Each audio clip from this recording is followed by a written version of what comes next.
Hello! The purpose of this presentation is to review the Interprofessional Health Education Enrichment requirement for the MSW Certificate in Aging and Health at the Rutgers School of Social Work.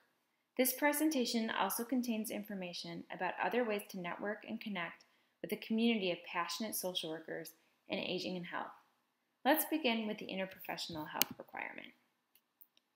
Interprofessional health is a broad area that focuses on improving health outcomes by integrating the knowledge, values, and skills of different health professionals, along with those of the patients or clients themselves, their families or caregivers, and their communities at large. Examples of health professions include pharmacy, nursing, medicine, such as medical doctors and physician assistants, as well as occupational and physical therapists. Social work is increasingly being recognized as an important profession to include within interprofessional healthcare teams. Our Rutgers School of Social Work understands deeply its responsibility to help prepare social workers, especially those with specialization in aging and health, to seek opportunities to contribute to interprofessional health initiatives and teams. Therefore, the MSW Certificate in Aging and Health includes an Interprofessional Health Education requirement, oftentimes referred to as IPE. Fulfilling the IPE requirement involves students attending a pre-approved IPE event. Approval for IPE events is based on the following three criteria. First, the event must expose students to at least two other health professions. For example, the event might include facilitators from nursing and pharmacy, or from medicine and pastoral care. Second, the purpose of the event should be to facilitate interprofessional health education. Interprofessional education, according to the World Health Organization, is when students from two or more health professions learn with and about each other to collaborate more effectively and to improve health outcomes. Third, the event should be an enrichment event, meaning that it is organized outside a student's typical field education responsibilities as well as part of their coursework. Now let's discuss how students can fulfill the IPE requirement for the certificate. IPE events can occur internal to Rutgers as well as through outside organizations. Regarding internal events within Rutgers, the Rutgers School of Social Work works closely in collaboration with our faculty colleagues in the Rutgers Behavioral and Health Sciences, or RBHS, to create and facilitate IPA trainings for our students. Information about these events is circulated as much in advance as possible through email. In addition, local organizations such as large hospital systems organize conferences and trainings, which sometimes have an explicit interprofessional health focus. The School of Social Work circulates information about these events. Students are also encouraged to contact the school's Programs on Aging coordinator if they learn of a promising IPE opportunity and would like to receive approval for its completing the certificate enrichment requirement in interprofessional health education. It is important for students to be proactive about arranging for proof of attendance at whatever IPE event they go to. Proof of registration is not sufficient. For large events with multiple students attending, the School of Social Work will help to make these arrangements. However, for smaller events, it is the student's responsibility to submit the appropriate documentation, such as a certificate of attendance that they can receive from the organizers after they attend, or a signed letter from the conference organizers that the student indeed was there for the duration of the event. Students need to only attend one pre-approved IPE event to fulfill this requirement for the certificate. This should be done after the student enrolls in the certificate program, but before they graduate. Attendance at events prior to enrollment in the program is great, but cannot count toward the requirement for the certificate. Let's now discuss several other ways to proactively develop your networks in the area of aging and health, locally and beyond. I will demonstrate these additional ways to connect by showing you some relevant websites. First, let me show you the Rutgers Social Work and Aging Facebook group. You are strongly encouraged to join this group if you have not yet already, especially if you are a frequent trafficker of Facebook. This page has hundreds of members, many of whom are alumni of the certificate program, as well as current students, Rutgers faculty and staff, as well as our community partners far and wide.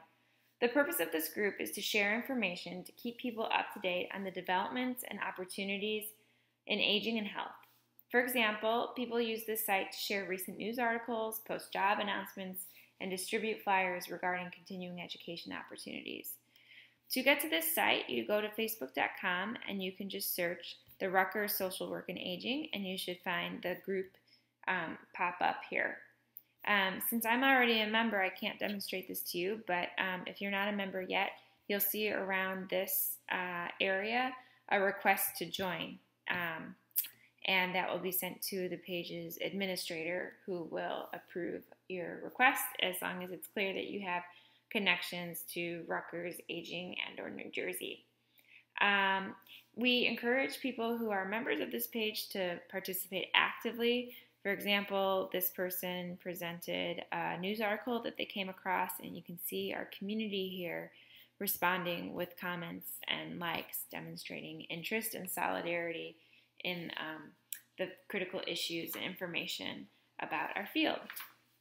I also want to demonstrate to you LinkedIn. For those of you who already have a profile, that's great, and please feel free to connect with faculty and staff as well as other students and alumni of the certificate program.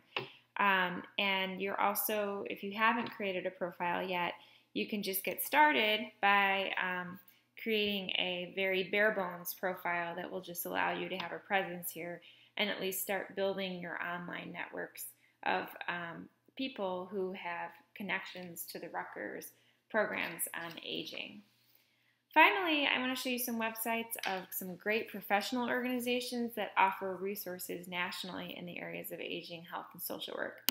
First, there's the American Society on Aging, which is the main national professional society for aging services providers. They have some great continuing education opportunities, a very large conference that's in March, and they're wonderful because they're very much practice-oriented.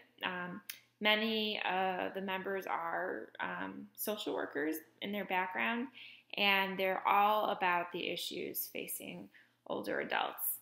They also have some great opportunities for students, for example, travel scholarships to attend the conference, as well as opportunities to volunteer at the conference to reduce registration costs. There's also the Society for Social Work Leadership in Healthcare with a local chapter here in New Jersey, for which I was not able to find a website, but I wanted to show you at least the national organization. For example, they offer a mentorship program where people earlier in their careers connect with more experienced mentors to help them with their professional development, especially if your focus is really focused on working with older adults and caregivers in more traditional medical settings. This would be a great organization for you to think about connecting with as soon as possible. And then finally, although not specific to aging, but certainly very relevant to all of us, is the National Association of Social Work, especially the New Jersey chapter, if you plan to stay in New Jersey and develop your professional contacts here. And you can see they even have a whole menu for opportunities that they offer for current MSW students. So, in conclusion, there is one enrichment requirement for students the MSW certificate in aging and health. That is attendance at a pre-approved interprofessional health education event. Students are encouraged to take advantage of approved events as early in their graduate education as possible to ensure that they are able to complete this requirement in a meaningful and timely way. Although not required, certificate students are strongly encouraged to strategically develop their professional networks in aging and health as early and often as possible. This includes joining and participating in the Rutgers Social Work and Aging Facebook group, joining LinkedIn and connecting with others MSW students as well as alumni in Rutgers and beyond, as well as being aware of and engaging in relevant professional organizations. This concludes this video presentation on the Interprofessional Health Education Enrichment Requirement for the MSW Certificate in Aging and Health at the Rutgers School of Social Work, as well as other ways to network, learn, and connect. Thank you for your attention.